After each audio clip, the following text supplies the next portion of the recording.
It started with a locked drawer in a quiet home, in a quiet neighborhood, on a quiet evening. And when Hannah King opened it, she didn't just find old documents. She found a truth so devastating, it would cost her life. To everyone who knew them, Hannah and Griffin were the picture of a happy marriage. She was warm, devoted, active in her community. He was strong, successful, private, but steady. Together, they had the kind of life people envy. A cozy suburban home in Atlanta, matching smiles at dinner parties, and a love story that seemed unshakable. But behind Griffin King's carefully curated life was a secret he had buried so deep, even his wife didn't know it existed. Griffin had once been Grace, and for over 6 years, he kept that past locked away, hidden behind paperwork, behind a new name, behind a new body, and behind a perfect smile. He thought the lie would stay buried forever, until Hannah started noticing the changes. Late nights, whispered phone calls, cold distance in bed. And then, one night, she followed him, straight to a motel, straight into betrayal.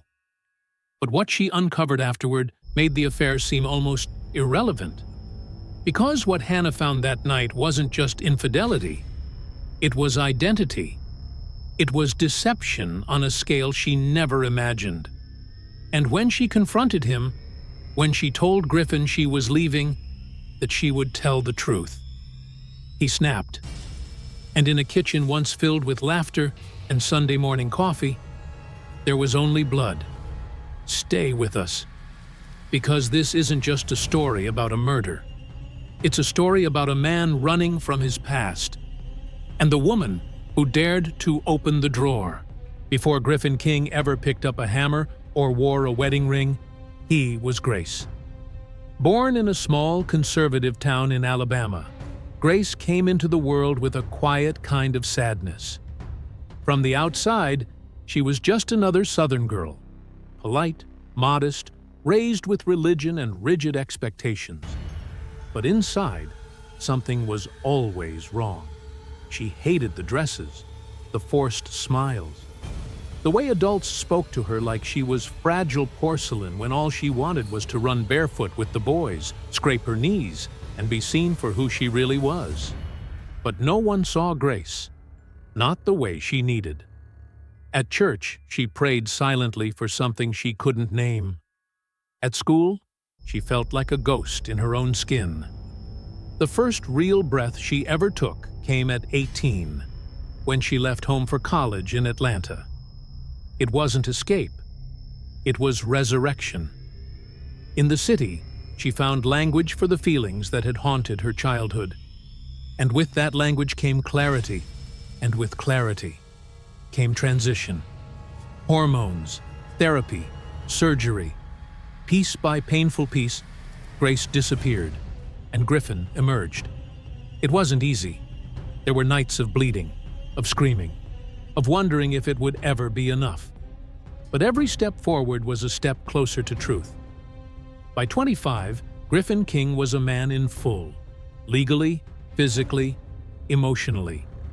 To his co-workers in construction management, he was just another guy. To new friends, he was quiet but steady.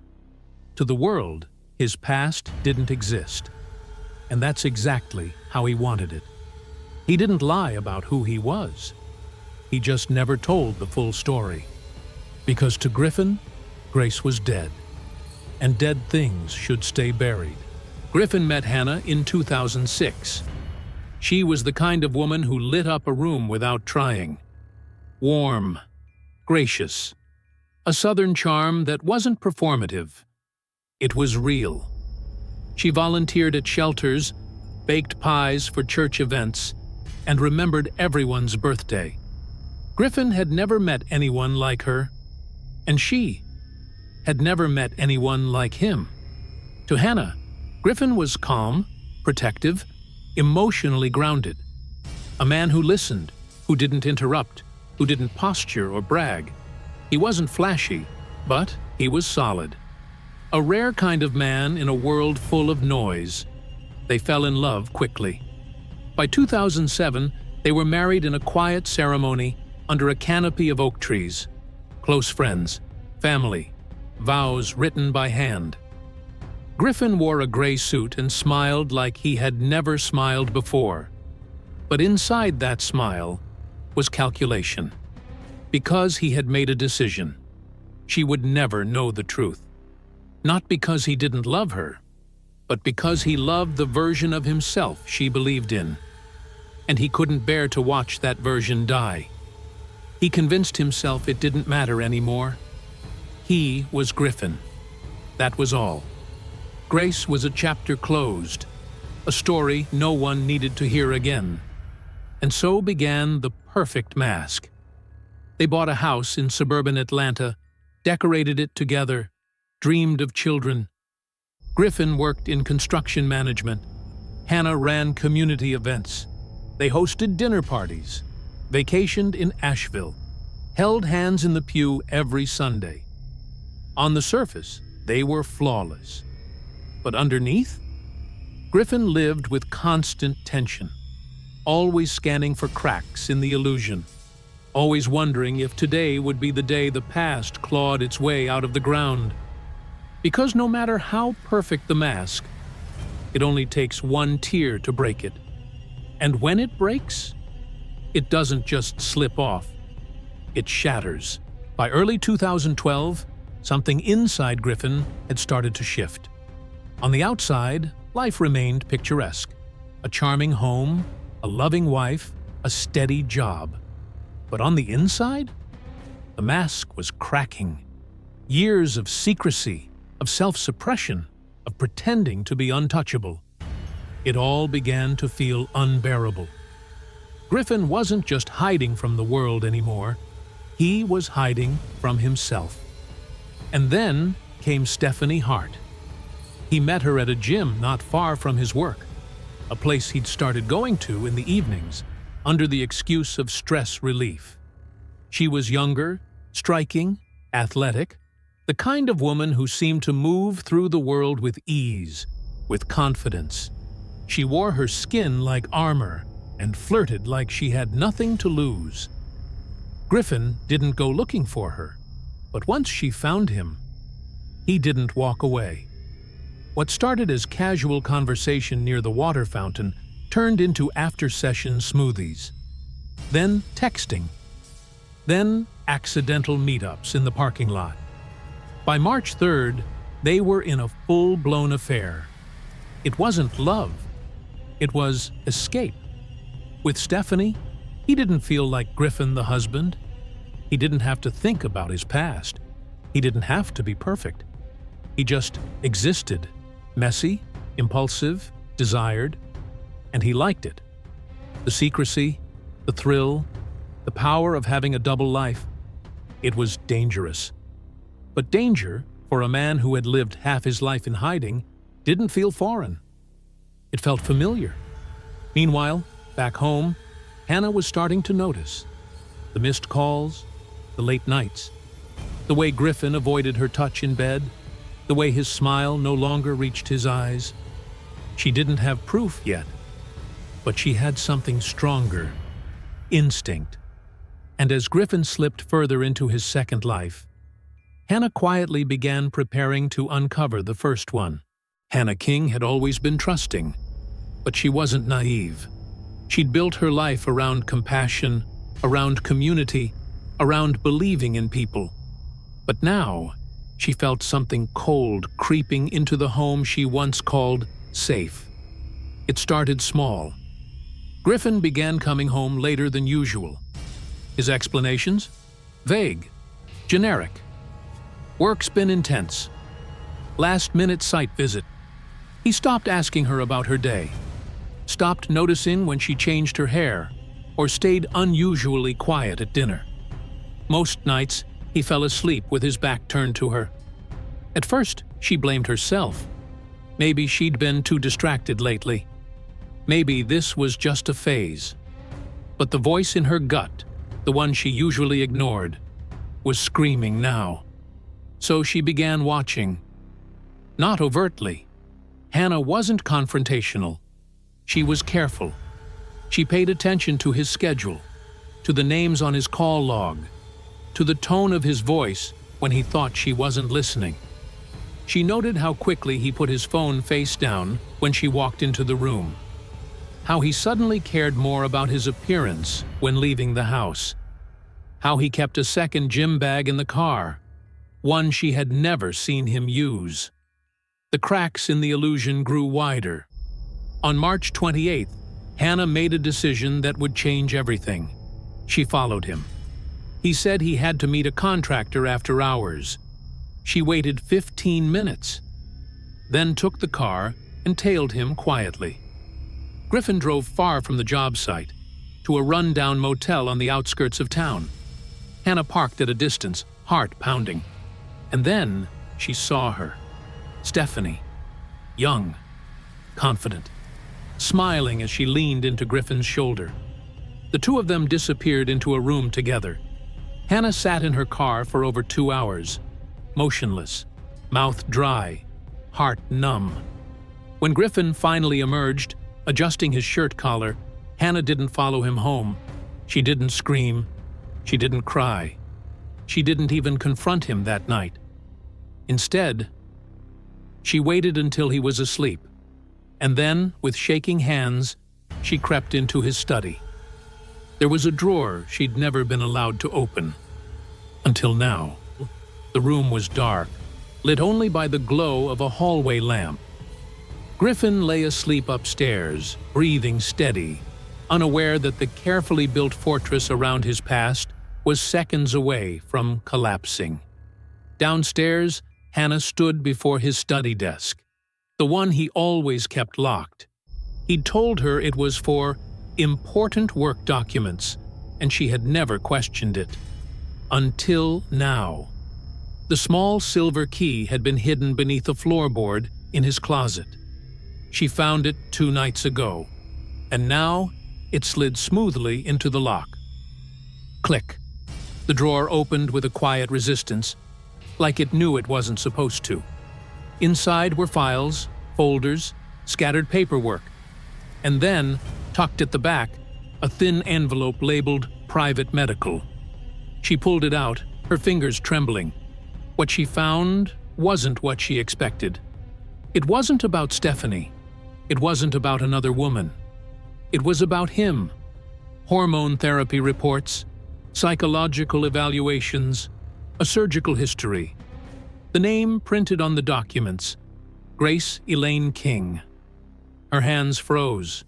Her eyes scanned the words, trying to make sense of what she was seeing, as if she could unsee it by reading faster. It didn't work. She flipped through record after record. All of them confirmed what felt, in that moment, impossible. Griffin, her husband, had once been someone else, someone he had never mentioned, someone he had deliberately hidden. Her breath came in short, shallow gasps. Her knees buckled as she sat on the floor, the papers falling around her like snow. It wasn't just the affair. It wasn't just the lies. It was the foundation of their life together. Gone. Shattered. How could he have married her without telling her something so fundamental? How had she not seen it? In that moment, Hannah didn't feel angry. She felt erased. Like the woman she'd been, the wife, the partner, the friend, had loved a ghost. And ghosts don't come clean. They haunt. April 7th, 2012. The next morning, the house felt hollow.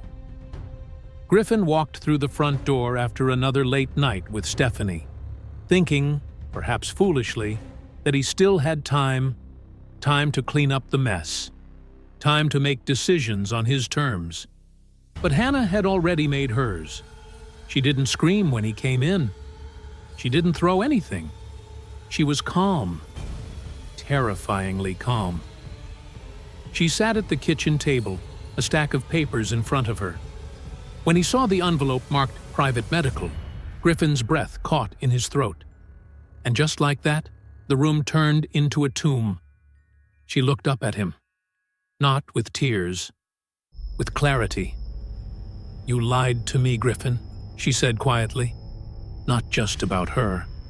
About you." He didn't answer. "What else haven't you told me? Is there even a part of you that's real?" Griffin tried to speak, but the words tangled in his throat like wire. So she stood up. "I loved you. I built a life with you. And you never gave me the choice to know who I was marrying." Her voice shook, not with fear, but fury. "You used my love to protect your lie." Griffin tried to defend himself. He told her it didn't matter anymore. That he was Griffin now, that Grace was gone, that it didn't change how much he loved her. But Hannah wasn't listening anymore. She was done listening. "You don't get to decide what I deserve to know," she said. "You don't get to rewrite my story to make yours easier." And then she said the one thing he feared most. "I'm leaving. And I'm telling everyone." His world began to spiral. His jaw clenched. His chest tightened. Everything he had built, the identity, the career, the normalcy, stood on a precipice. And now it was about to fall. He begged. She grabbed her keys. He blocked the door. She pushed past him. And that's when something in Griffin snapped. The man who had spent a lifetime building walls tore everything down in a moment of rage. It was supposed to be just another argument. One of many, Griffin told himself. Just more yelling, more threats, more tears. But this time, she meant it. Hannah didn't just want space. She wasn't going to the guest room. She was leaving for good. And she was going to take the truth with her. He saw it in her eyes. The resolve, the heartbreak, the fury that comes from realizing the man you loved was a stranger. She turned her back to him, grabbing her purse, her keys, her phone. She didn't see him walk into the kitchen, didn't hear the drawer open, didn't see the knife in his hand. But he saw everything. He saw the fear of exposure. He saw his perfect life crumbling. He saw Grace, the name he buried, clawing its way back to the surface. He saw himself unraveling. And then he acted. In one terrible, irreversible moment, he lunged. The first blow was wild, desperate. Hannah gasped, dropped her phone, stumbled backward, clutching her side. She didn't scream. There wasn't time. He struck again, and again, and again. The kitchen, once their place for morning coffee, for Sunday pancakes, became a butcher shop of memory. Blood splattered against the white cabinets. The sound of her body hitting the tile echoed like thunder. Then, silence. Griffin dropped the knife. He stood over her, hands shaking, chest heaving. The woman who loved him. The woman who believed in him. The woman who had every right to know the truth. Lay in a pool of blood, eyes open, unmoving. He didn't cry. He didn't speak. Because there were no words for what he'd just done. Only silence. And the sound of the lie, finally, violently, exploding. But the lie didn't die with her. Now it had a body.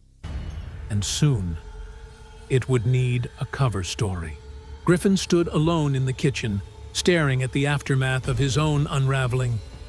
The blood on the floor was starting to dry. Hannah's body, still contorted, pale, was no longer a person to him. She was evidence, and evidence had to be erased. That's when survival mode took over. He grabbed gloves, bleach, old towels.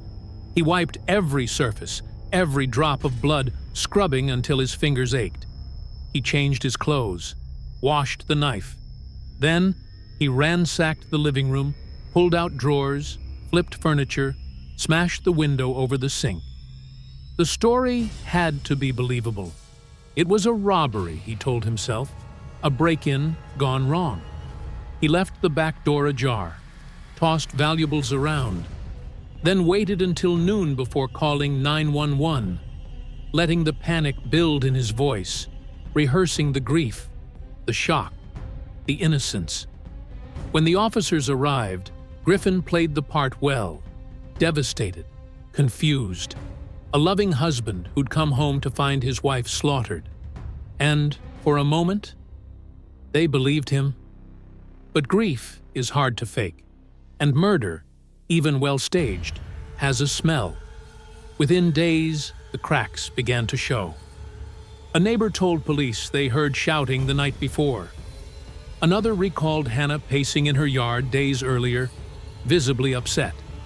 Stephanie, the other woman, showed up unannounced, confused why Griffin had ghosted her. She demanded answers. She got silence. Detectives took notes. The robbery didn't add up. Nothing had been stolen. No forced entry. And the broken window? The glass had shattered outward, not inward. It was staged. Then came the forensics. Griffin's DNA under Hannah's nails. Microscopic blood traces on his discarded gym clothes. And finally, the drawer. Detectives found it unlocked. Inside, the medical documents, untouched. The truth was still there, waiting. And then they found Hannah's phone. In her notes app, a message she never sent. If something happens to me, Griffin is not who you think he is. That wasn't just a red flag. It was a death sentence. The walls were closing in. And Griffin King, the man who had spent his whole life hiding, was about to face the one thing he feared most. Exposure. April 20th, 2012. The arrest was quiet. Griffin didn't fight. He didn't cry. As officers placed the cuffs around his wrists, he stared straight ahead. Not at the neighbors who watched from their porches, not at the officers, not even at the blood-stained kitchen being sealed behind him. He knew it was over. At the station, he tried to stick to his story. The robbery, the shock, the grief. But the detectives had stopped listening. They had the timeline. They had the blood. They had the message on Hannah's phone. And they had Stephanie, now furious, confused, and betrayed, who testified that Griffin had become erratic and desperate in the final weeks. Under the weight of it all, he cracked. Griffin confessed, not in a moment of remorse, but of resignation. He admitted to the affair, admitted to the lie, admitted to the rage, but he still called it an accident. He said he snapped. He said he just wanted her to stop. The trial began on May 3rd and quickly became a media storm. Every day the courtroom was packed. Reporters, curious onlookers, grieving friends. People weren't just there for the murder. They were there for the story. A transgender man who had hidden his past from his wife, a secret life, an affair, a sudden act of violence. The prosecution painted Griffin not as a trans man, but as a manipulator. A man who built his identity on lies, who feared truth more than blood. They didn't demonize his transition. They condemned his deception. The jury took just 6 hours. On June 15, 2012, Griffin King was found guilty of first-degree murder. He was sentenced to life in prison without parole. The aftermath was a scar the community wouldn't forget. Friends of Hannah, who once admired her perfect marriage, now questioned every conversation they'd ever had. Stephanie Hart disappeared from the public eye, her name forever tied to a man she never truly knew. And Griffin? He spends his days in silence, behind bars, with no more secrets left to keep, only memories to rot in. The life he built on lies came crashing down with the truth.